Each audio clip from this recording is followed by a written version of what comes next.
ऐसा देखो साइज अगर इंक्रीज होता तो।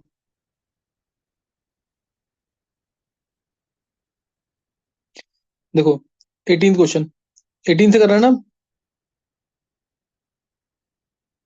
Sir then 17। 2020, 17 का 17 से बता दिया था ना अभी, मेलामाइन फॉर्मल्डिहाइड रेजिन मेलमैक 2000 है ना, जुलाई ट्वेंटी यस फिफ्थ सर। का। ये बता दिया ना Nishtha, A option. Yes sir. फिर during denaturation of proteins which the the structures will remain intact, NCERT की लाइन बिल्कुल है ना। कौन सा स्ट्रक्चर रह जाएगा? प्राइमरी स्ट्रक्चर, क्योंकि उसमें सिर्फ कोवलेंट बॉन्ड्स होते हैं और कोवलेंट बॉन्ड बहुत स्ट्रॉन्ग होते हैं। सेकेंडरी स्ट्रक्चर में हाइड्रोजन बॉन्डिंग होती है। टर्शियरी स्ट्रक्चर में फर्दर फोल्डिंग हो जाती है। क्वाटरनरी स्ट्रक्चर में दो या दो से ज्यादा सब यूनिट्स भी आ जाती हैं। तो उसमें वीक बॉन्ड्स आते हैं, हाइड्रोजन बॉन्ड वगैरह वीक बॉन्ड होते हैं। इसमें सिर्फ कोवलेंट बॉन्ड्स होते हैं। ज्यादा ज्यादा कुछ पॉइंट्स पे डाई सल्फाइड ब्रीजिंग होती है। तो इसलिए प्राइमरी स्ट्रक्चर रह जाता है डीनेचुरेशन के समय। डीनेचुरेशन यानी टेम्परेचर बढ़ाएंगे अगर प्रोटीन में, या फिर हम पीएच चेंज करेंगे। फिर next 19th, drugs used to bind receptors inhibiting its natural function and blocking a message। देखो कई बार हमें चाहिए होता है कि ये मैसेज ब्रेन के पास ना जाए, तो उसके लिए हमें मेडिसिन जो लेनी पड़ती है, वो एक रिसेप्टर साइट पे ऐसे बाइंड करेंगी कि वो मैसेज नहीं जाएगा। लिखा ना, इनहिबिटिंग इट्स नेचुरल फंक्शन, ऐसी ड्रग्स को बोलते हैं हम एंटागोनिस्ट ड्रग्स। और कई बार ऐसा होता है कि हम चाहते हैं कि मैसेज जाए, और लेकिन ब्रेन का मैसेज जाए, लेकिन वो काम नहीं हो पा रहा है, तो उसके लिए हमें ऐसी ड्रग लेनी पड़ती है जो उस मैसेंजर को मिमिक करे। मिमिक यानी कॉपी करे। तो उसके लिए हम यूज करते हैं एगोनिस्ट ड्रग्स। अभी हमें बोला कि मैसेज ना जाए, इनहिबिट करे फंक्शन को, तो इसलिए एंटागोनिस्ट ड्रग लेंगे। एगोनिस्ट और एंटागोनिस्ट में डिफरेंस आता है। चैप्टर है ये, chemistry in everyday life 12th class का। एडवांस में है ये, बिट्स में, एडवांस में, हर जगह है। Given below are two statements. Statement first. On heating with KHSO4, glycerol is dehydrated and acrolein is formed. अच्छा, अब ये देखते हैं किसका सही हुआ है। अभी देखो मैं कन्वर्जन में करा रहा हूँ कि नहीं, ये कौन से नंबर की कन्वर्जन है? एक्रोलीन वाली। क्रिस बता कौन सी कन्वर्जन है ये, कौन से किसके आसपास है? Potassium hydrogen sulphate. क्या याद आया था कि कन्वर्जन का एक है क्वेश्चन ये? 150 के आसपास से। ग्लिसरॉल के बाद है। अच्छा सही, तो एक्रोलीन ग्लिसरॉल बन जाता है ये, है ना इसमें। याद है ना, ग्लिसरॉल से एक्रोलीन बनाना है तो क्या डालते थे? KHSO4 या कंसंट्रेट एच फोर, बता रखा है कि नहीं कन्वर्जन में। Yes sir. Yes sir. Yes sir. अब अब देखो ये आ गया ना यहाँ पे। इसीलिए बोला कि कन्वर्जेंस करना बहुत बोर्ड के सिलेबस में तो नहीं है ये पॉली हाइड्रोक्सी कंपाउंड्स है। पोटेशियम हाइड्रोजन सल्फेट डाला तो मिल गया एक्रोलीन। तो ये पहली स्टेटमेंट सही है। Acrolein has fruity odour, fruity odour तो एस्टर्स का होता है। ये लाइन गलत है। And can be use to, ये हाँ ये सही है, लेकिन ये लाइन गलत होगी, फ्रूटी ऑर्डर, क्योंकि इसका अनप्लेजेंट स्मेल होता है एक्रोलीन का। एक्रोलीन और एक्राइल डिहाइड, इसका अनप्लेजेंट स्मेल होता है। तो सेकंड स्टेटमेंट रॉन्ग है। सेकंड स्टेटमेंट रॉन्ग है। तो आंसर आएगा first is correct, second is incorrect, C answer है ना इसका। Yes sir. हाँ सर, विधि सही हुआ गलत हुआ ये? सर सही है। सही। तो नेक्स्ट अब है, among the following species N2 N2 plus N2 minus N2 2 minus, इन सब में बताना है number of species having diamagnetism. N2 diamagnetic है, even number of unpaired electron, even number of electrons है 7 7 14। N2 प्लस में 13 इलेक्ट्रॉन्स है तो पैरामैग्नेटिक हो गया, ये डायमैग्नेटिक है। ये पैरामैग्नेटिक। N2 माइनस में टोटल इलेक्ट्रॉन 15 है तो पैरामैग्नेटिक। N2 2 माइनस में 16 इलेक्ट्रॉन है, 16 वाला क्या था याद है ना, पैरामैग्नेटिक था। 16 वाला याद है ना, पैरामैग्नेटिक होता है। O2 में 16 इलेक्ट्रॉन इवन वाले। इवन वाले कौन से पैरामैग्नेटिक होते हैं? 10 और 16 वाले। O2 भी 16 है तो paramagnetic. O2 plus, O2 plus तो 15, 15 है तो पैरामैग्नेटिक। इवन में सिर्फ 10 और 16 वाले पैरामैग्नेटिक हैं, ऑड वाले हमेशा पैरामैग्नेटिक। O2, ये O2 माइनस है, 17 हो गया, 17 हो गया मीन्स पैरामैग्नेटिक। O2 2 माइनस 20 और 16 और 2 18 हो गया, 18 का मतलब डायमैग्नेटिक। दो ही डायमैग्नेटिक है। क्लियर है कि नहीं? ये क्वेश्चन तो देखते ही आना चाहिए तुम्हें, ये कितनी बार आ चुके हैं क्वेश्चन इस टाइप के। ये सही हुआ ना सबका? ये सबका सही होना चाहिए, बहुत कॉमन क्वेश्चन है ये। क्वेश्चन नंबर 2 अब, इंटीजर टाइप में क्वेश्चन 2।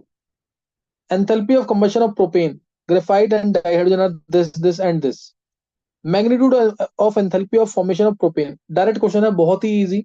देखो प्रोपेन का कंबशन दे रखा है ना, मैं बस इसकी वैल्यू लिख रहा हूँ। हालांकि जिसने प्रैक्टिस की होगी वो कोई क्वेश्चन भी नहीं लिखेगा ना तब भी पता जाएगा। मेरे को पता है प्रोपेन से 3CO2 बनना है, 4H2 बनना है, तो मैं डायरेक्ट लगाऊंगा आंसर इसका। तो ये आया 3CO2 plus 4H2। 3CO2 plus 4H2 आया। और ये 3 2 6 6 4 10 यानी 5 ये।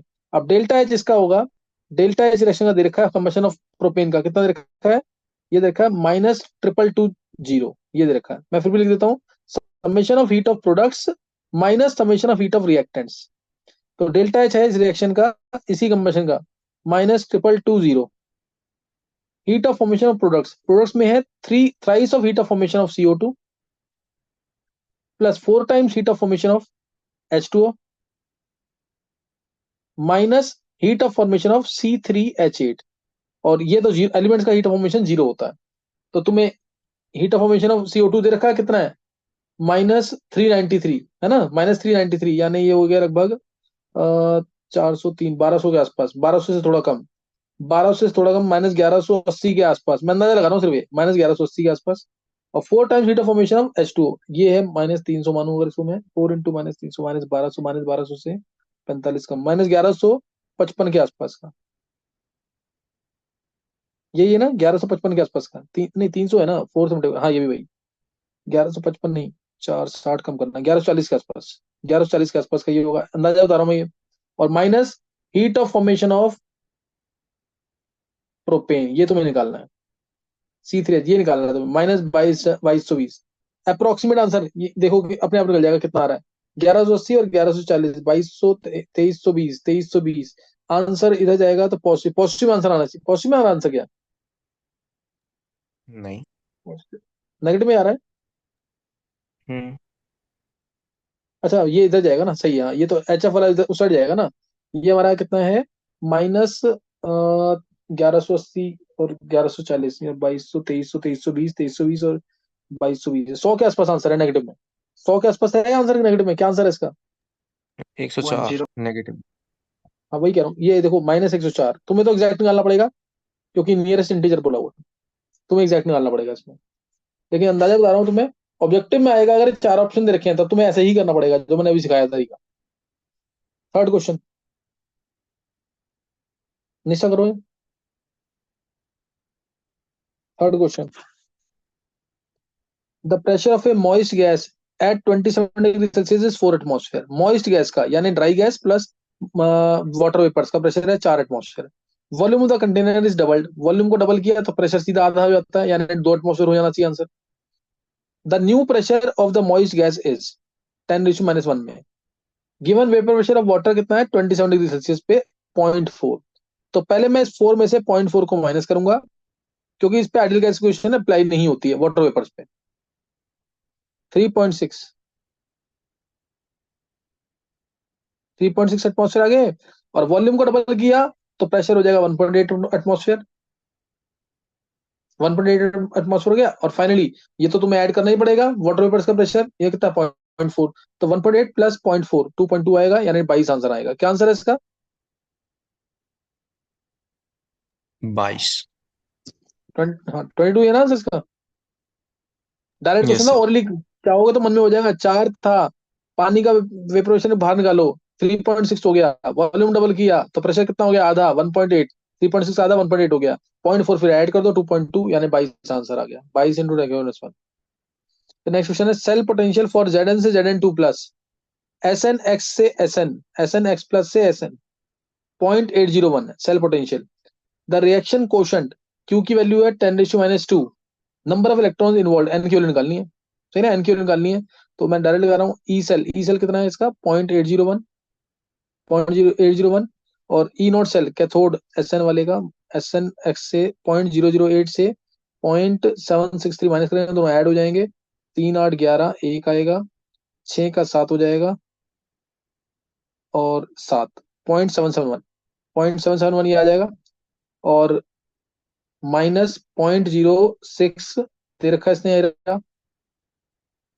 0.06 दे रखा है, -0.06 डिवाइड बाय एन निकालना है, लॉग ऑफ प्रोडक्ट्स में Zn2 प्लस, अच्छा तो डायरेक्ट दे रखा है question 10⁻, log of 10⁻², log of 10⁻², direct answer आना चाहिए। 0.801 0.771 कितना आएगा, माइनस करेंगे इसको, माइनस माइनस कैंसिल भी हो जाएगा, 0, फिर ये 1 में से 1 जाएगा, 0 आ जाएगा, 10 में से 7 गया, 3 आएगा, और 8 में 7 0, 0.03 आ रहा है ना ये, 0.03 is equal to 0.06 by N, log of 10⁻², यानी -2,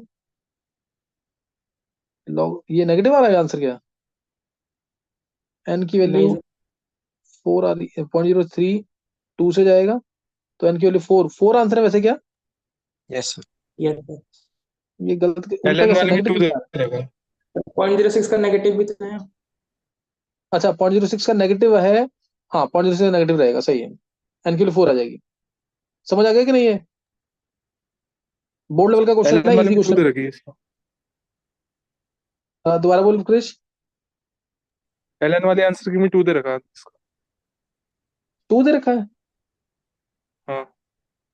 हेलन है। और एनटीए ने क्या दे रखा है? एनटी ने 4 दे रखा है। 4 ही आंसर, 4 ही आएगा इसका, एक बार चेक कर लेना कोई गलती ना हो उसमें। 4 ही मेरा आंसर गलत आना हुआ है चाहिए। क्योंकि क्या क्या क्रिश तेरा गलत सही है? मेरा 4 आया था, उसने काट दिया था। अच्छा 4 ही आंसर मार्क है, जो एंटी वाले की है ना उसी को मार्क करना है। हाँ हालांकि हो सकता है कि एंटी वाले कई बार गलत हो जाते हैं, तो अभी तो 4 ही आ रहा है डायरेक्ट, कोई सोचना नहीं है इसमें ज्यादा। फिर half life for the decomposition of gaseous compound is 240 seconds when the gaseous pressure was 500 torr। Initial pressure 500 torr पे 240 सेकंड है half life. When the pressure becomes 250 torr, pressure को कर दिया आधा, प्रेशर को कर दिया आधा, हाफ लाइफ पे 4 मिनट है, यानी 240, कोई फर्क नहीं पड़ा। हाफ लाइफ पे कोई फर्क नहीं पड़ा। Half life is independent of initial concentration, किस में आता है? फर्स्ट ऑर्डर में हाफ लाइफ होती है ना 0.693 बाई के, तो डायरेक्ट आंसर है, मैथमेटिकली सॉल्व करने की भी जरूरत नहीं है, आंसर आ जाएगा सीधा इसका 1। 1 आंसर है ना इसका। Yes sir. नेक्स्ट देखेंगे, sixth question. Consider the following metal complexes, the spin only magnetic moment value, देखो ये हर पेपर में आ रहा है लगभग। The spin only magnetic moment value of the complex that absorbs light with shortest wavelength. Shortest wavelength यानी energy maximum होनी चाहिए, excitation energy maximum होनी चाहिए। एक्साइटेशन एनर्जी मैक्सिमम कब होगी? जब चार्ज ज्यादा हो या लिगेंड स्ट्रांग हो। लिगेंड स्ट्रांग सबसे ज्यादा ये रहा, यही ना, COCN6 3 नेगेटिव। सीओ पे चार्ज आया 3+, सीओ पे चार्ज 3+ आया, आर्गन 3d6 आ जाएगा, और 3d6 में बैक पेयरिंग तो होगी क्योंकि लिगेंड स्ट्रांग है, बैक पेयरिंग हो जाएगी, तो 0 आंसर है इसका। Yes sir. यस 0 आंसर आ जाएगा इसका। नेक्स्ट, सेवंथ दिखाना निशा।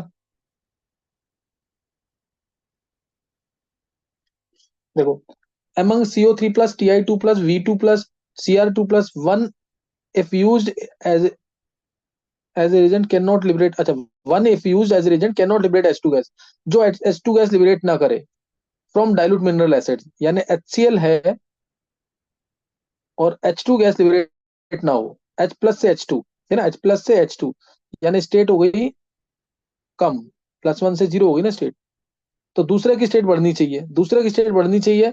देखो CO3+ बढ़ता नहीं है बिल्कुल भी, Ti2+ बढ़ जाएगा Ti4+ में, V2+ भी बढ़ जाएगा V5+ में या 4+ में, Cr2+ भी बढ़ जाएगा Cr3+ में, तो यही आंसर है CO3+। Spin only magnetic of the, spin only magnetic moment होना निकालनी है चाहिए उसकी था। CO3+ की। क्या हो गया? CO3+ की मैग्नेटिक मोमेंट निकालनी है, आर्गन 3d6 आएगा इसमें, आर्गन 3d6 का मतलब 4 एम्पेयर, 4 एम्पेयर यानी √24, 5 के आसपास आंसर, 5 आंसर है ना नियरेस्ट इंटीजर में। यस देखो, और तुम्हें याद भी होगा E0 ऑफ CO3+ से CO2+, ये वैल्यू सबसे ज्यादा थी, याद है कि नहीं? है 1.97 वोल्ट, MN से भी ज्यादा होती है वैल्यू वाली, पता है कि नहीं है? Yes sir. Yes.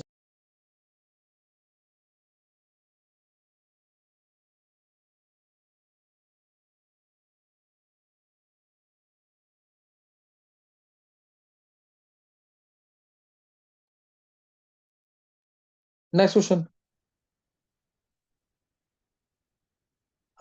8th question है, while estimating the nitrogen present in an organic compound by Kjeldahl's method, देखो इसका क्वेश्चन आता ही आता है।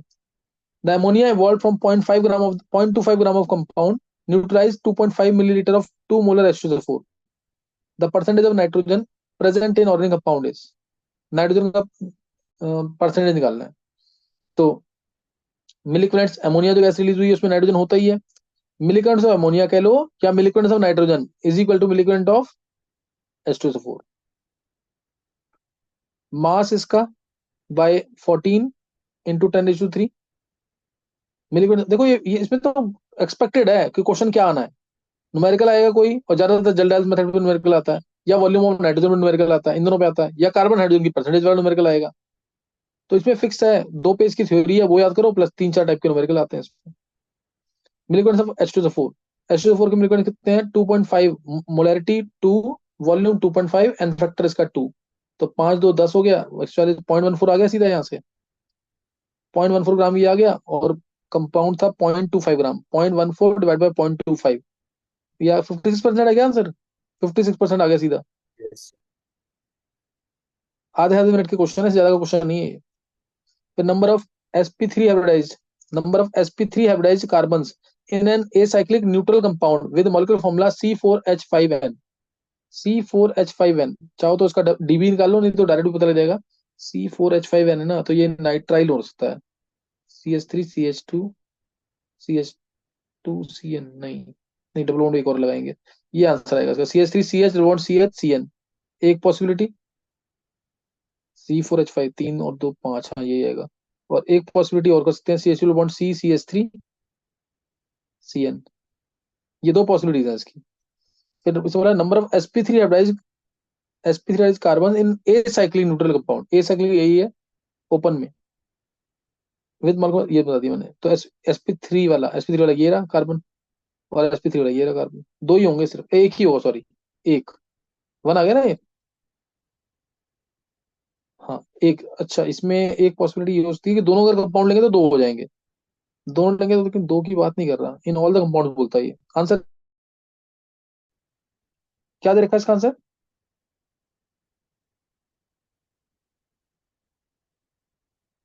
क्या आंसर है इसका? सर सर वन है। एनटी का एनटी 1 है वाले में और 1 है, एलन वाले पे 0 और 1 है। एलन वाले में 0 और 1 है। 0 और 1, है। चलो कुछ नहीं था, छोड़ दो, वन ही करना है इसका आंसर, वन करना है आंसर। फिर नेक्स्ट क्वेश्चन है, ये वाला कंपाउंड O2H5 नेगेटिव, ये है, ये रिएक्शन है, इसमें बेस जला हुआ है, बेस जला है तो ढूंढेगा पहले एक्टिव हाइड्रोजन को, एक्टिव हाइड्रोजन यहाँ पे भी है, एक्टिव हाइड्रोजन यहाँ पे भी है, और यहाँ पे माइनस आ सकता है, या यहाँ पे माइनस आ सकता है, है ना, या तो यहाँ पे माइनस आ सकता है, दो पॉसिबिलिटीज है जहाँ माइनस आ सकता है। अगर यहाँ माइनस आएगा तो ये इलेक्ट्रॉन खींचेगा अगर, तो 1 2 3 4 की रिंग बनेगी, यहाँ से अटैक होगा तो यहाँ से 4 की रिंग बनेगी, और यहाँ से अटैक होगा तो 6 की रिंग बनेगी, तो 6 वाली रिंग को प्रेफर करेंगे, इसलिए अटैक इस वाले पार्ट से होगा। मैं दोबारा बना देता हूँ उसको, 6 वाली रिंग से अटैक होगा, CH2 माइनस कहाँ पे आएगा तुम्हें पता लग जाना चाहिए इसमें, ये बनेगा, ये ले लेते हैं यहाँ पे, Me, C double bond O, OET, CH2, C double bond O, CH2 negative लगा दो उसको। बेस ने जब OET नेगेटिव डाला, तो बेस ने इसको बना दिया नेगेटिव, अब ये इलेक्ट्रॉन लेके जाएगा, ये नेगेटिव इस पर अटैक कर देगा, अटैक करेगा तो 6 की रिंग आ गई है यहाँ पे,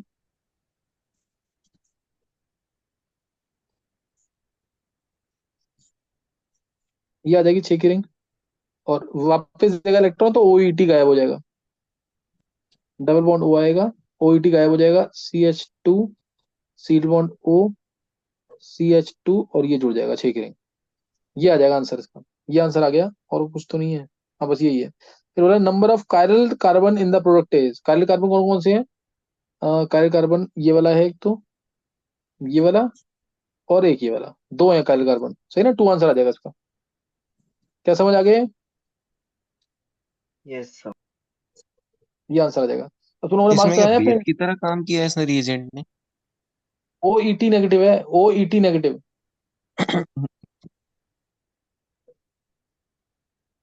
समझे कि नहीं? अल्फा चले गए मतलब एक। हाँ अल्फा एच लेगा, बेस का काम ही पहला यही है कि पहले वो क्या ओके। लेगा, H+ को। अब कितने मार्क्स लगाए किसी ने? किसी के आ रहे हैं 60+? 80 है मेरे। प्रथम तेरे, यस सर। बहुत अच्छे प्रथम। और किसी के? सर सर मेरे 67। 76 है। अच्छा तनिष्का के 76 है, 67 इसके सिद्धार्थ के। Yes sir. हाँ इसको पेपर को दोबारा करना है जरूर, सही ना, पेपर को दोबारा करना है, इसमें कुछ क्वेश्चन सही थे। और किसी के हैं 60+? चलो सही है। अच्छा अमीन चैप्टर करना है अभी, अमीन चैप्टर का एक लेक्चर आ रहा है अभी।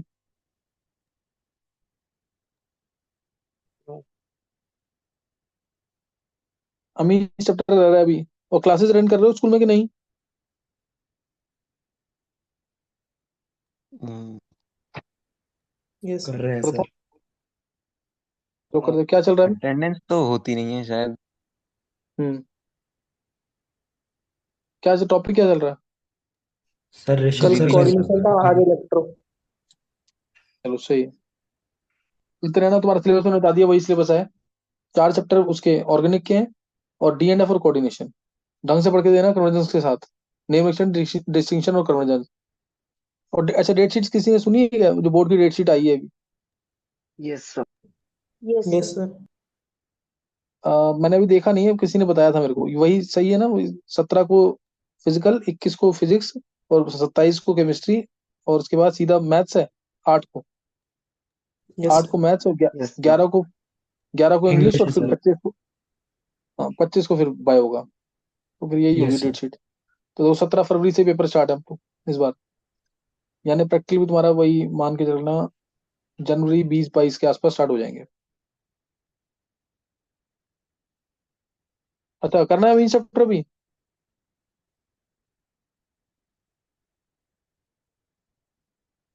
नहीं बोलना किसी को। चलो तुम लोग अपना प्रिपेयर रहना टेस्ट के लिए, किसी भी दिन जैसे ही अनाउंस होगा तुम्हारा सिर्फ टेस्ट होगा, ये इसका ऑर्गेनिक का। ऑर्गेनिक का एनसीईआरटी जरूर करके रखना, एनसीईआरटी के क्वेश्चंस ऑलमोस्ट डन है। एनसी बस एक या 2 क्लास और लगेंगी, ये खत्म हो जाएगा, और उसके बाद कोऑर्डिनेशन कंपाउंड्स की एनसीईआरटी रह जाएगी, सही ना? कोऑर्डिनेशन कंपाउंड्स की एनसीईआरटी रह जाएगी, फिर वो करना। चलो अभी यहीं तक करते हैं, नेक्स्ट टाइम करेंगे आगे।